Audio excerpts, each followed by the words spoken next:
I am a recipient of God's blessing poured out through John Piper and have been for many years, indebted to him for his writings and his preaching. There aren't a whole lot of preachers that I listen to. He is one at the top of the list, and it's just an honor for me to be here, a joy to come and be a part of the Desiring God conference, and I trust that in the process of me being abundantly blessed already, I may be able, by the grace of God, to leave you with a small blessing. But if not, it will have been well worth it for me alone to be here, just to enjoy the fellowship. It's a big subject to talk about, to stand, to endure. I remember as a young boy, my dad reminding me of the words of the Apostle Paul, having done all to stand. And he said to me when I was very young, he said, a lot of people have done a lot of things, but when the smoke clears and the dust settles, they're not standing. And he directed me in those early years to the words of the Apostle Paul, I have fought the good fight, I have finished the course, I have kept the faith. And he challenged me very early in my life to make that my goal. He went to heaven 2 years ago at the age of 91, and into his 91st year was still teaching a Bible class every Sunday. His father, my grandfather, died at a much earlier age of cancer. And I remember as a small boy standing by his bed when I think I was about 9 or 10, and my dad saying to him, Dad, is there anything you want? And he said, I want to preach one more sermon. You see, he had prepared one and didn't get to preach it. It's like fire in your bones. And so my dad took his notes, printed them up, and passed out the sermon at his funeral. By the way, the title of the sermon was Heavenly Records. So he preached on heaven from heaven. And that's how he went out. I have a great legacy of men who have been faithful to the very end. As John said, almost 40 years at Grace Community Church. Can you imagine those poor souls?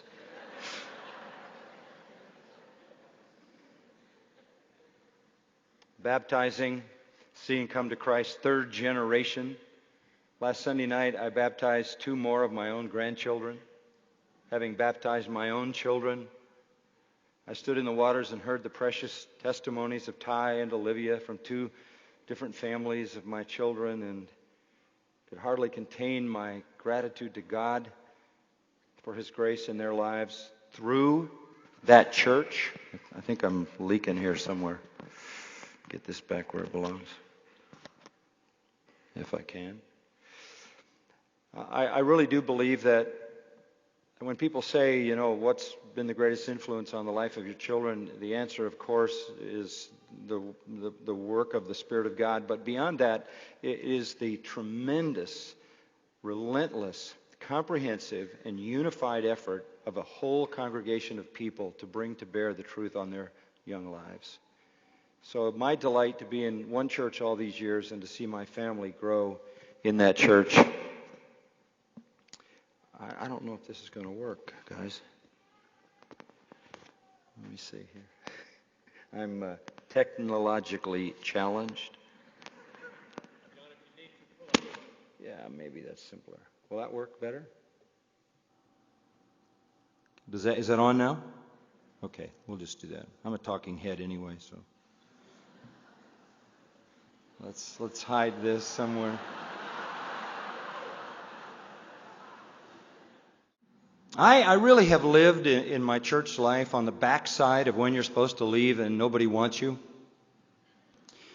Several times during the life of our church, I thought that I should leave the church. I walked into a staff meeting one day. I had invested in 5 young guys, discipled them personally, loved them, met with them early hours of the morning during the week, and went over spiritual things and prayed with them and built them into a staff of pastors who worked alongside of me, and I walked in one day and I said, I just want to tell you guys how much I love you, to which one of them responded, well, if you think we're your friends, you got another thing coming, buddy. And a mutiny on the spot. Try to overthrow my role as pastor, take me out of the pulpit, and the sad fallout of that was 4 out of the 5 left the ministry for life.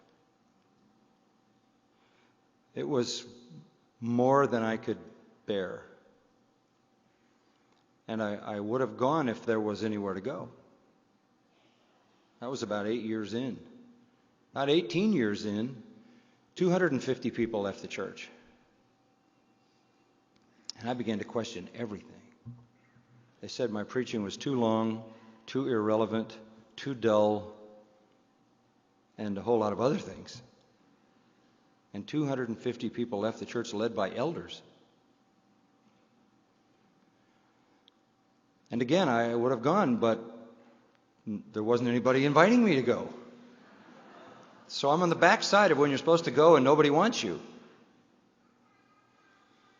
And I will tell you this, that I thank God that I'm still there, because this is the best, the most wonderful, the most satisfying, the most fulfilling time in my entire life.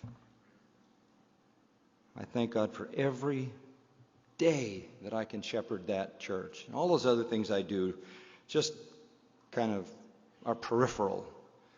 It's the congregation at Grace Church and the people I work with there. That's my passion.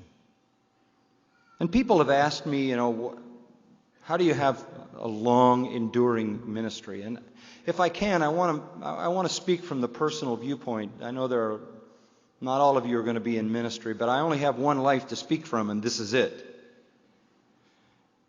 And when people ask me, how do you have such a long ministry? The first answer I give is, well, you have to live. And that's a divine thing, You have to survive. You can't be David Brainerd and have a long, enduring ministry. So, by the grace of God, He's given me strength and life all these years. And so from God's viewpoint, it's life and health and divine sovereign providence working in a myriad of ways, known and unknown to me, that has kept me where I am. But what about from my side? What about my side of this? What's my perspective on an enduring ministry? And I will tell you immediately, I'm not here to offer you any clever insights. I'm not here to offer you any novel approaches, any imaginative or intuitive ideas that I've managed to develop. I have no technique that I can turn to. I've had no strategy. There's been no scheme to do this. It is, as in some ways, much a surprise to me as it would be to anybody else. But there is one thing that I have endeavored to do, and that is to focus my entire life on principles, on doctrines, if you will, on divine truths. While all the circumstances ebb and flow and the sands shift, the rock is the rock of truth and spiritual principle. There is genuinely, I think, a spiritual or doctrinal structure that undergirds everything for me. And Paul, the apostle, has been my model for that. From the time that my dad first talked to me about Paul's final words, I have fought the good fight, I have finished the course, I have kept the faith, I wanted that to be my goal. But that doesn't happen because you wish it to happen. You can't speak it into existence, contrary to what some people say. And when you come to the end of his letter, second letter to Timothy, and you